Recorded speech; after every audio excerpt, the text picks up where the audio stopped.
So, you've got a 401k. Now what? Even if you leave the heavy lifting to the brainiacs at Guided Choice, it's a good idea to know how investing works. And if you're the do-it-yourself type, you need to understand how to invest appropriately. Don't worry, we're not going to show you tons of math. All you need to know to get started is that there are three big types of investments called asset classes: stock, bonds, and cash. Stock is just ownership in a company. There are many ways to classify stock. Two major ones are size, called market capitalization, or CAP, and company location. Each classification has its own typical level of risk. Large cap stocks include the 500 biggest companies in the U.S. Apple, Walmart, Disney, Ford, McDonald's. Ever heard of the S&P 500 or blue chips? Same thing. Keep in mind, all stock is risky, but these are generally considered the least risky. Mid-cap stocks include roughly the next 400 companies by size, smaller but still fairly well established. They're considered riskier than large cap. Following large cap and mid cap, take the next 2,000 companies and you've got small cap stock. While they have potential for greater growth, they also have the greatest risk. Then there's international stock, ownership in companies located in developed nations outside the U.S., like BMW in Germany and Sony in Japan. They carry about the same level of risk as U.S.-based large cap stocks. The highest level of risk is found with emerging market stock. This is stock in companies located in developing nations like India, Mexico, and Russia. There are two ways to make or lose money in the stock market. You see, when you own a stock, you actually own a piece of a company, and as the value of that company increases, the stock price goes up. But if the value of the company goes down, the stock price goes down too. These fluctuations determine the amount of profit or loss. Another way to make money is when the company shares its yearly profit with you in the form of a dividend. Stock prices can go up or down dramatically for all kinds of reasons. As a result, stocks are the riskiest types of investment in your plan, but over a long time, they can also be the most rewarding. Next up, bonds. Bonds are just a loan to a company or government. They borrow by selling a bond, which is simply a promise to repay the buyer in a fixed number of years at a fixed interest rate. When you hear about the U.S. government borrowing money, have you ever wondered who they borrow from? Chances are, it's you, through the investments you make in bonds. If interest rates go down after you buy a bond, its value goes up. If interest rates go up, then your bond value will go down. How much the value goes up or down with a change in the interest rate depends on how long the bond is.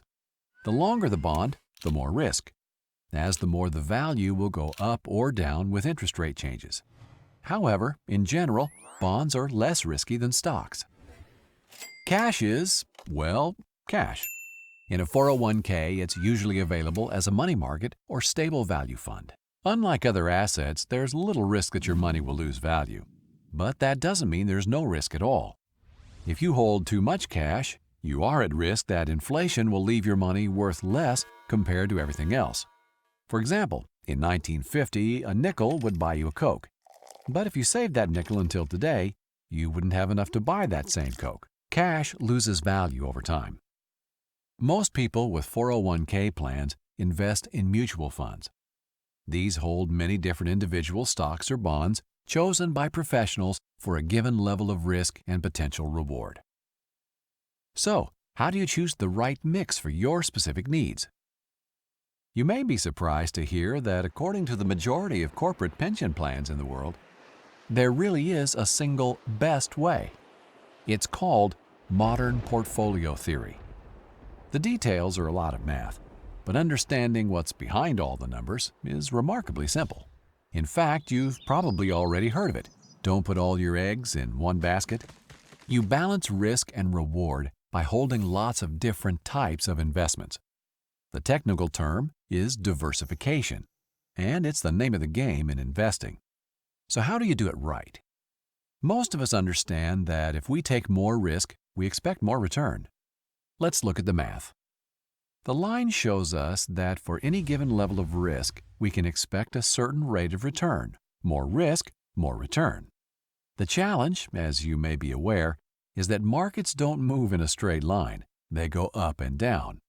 The goal is to buy low and sell high.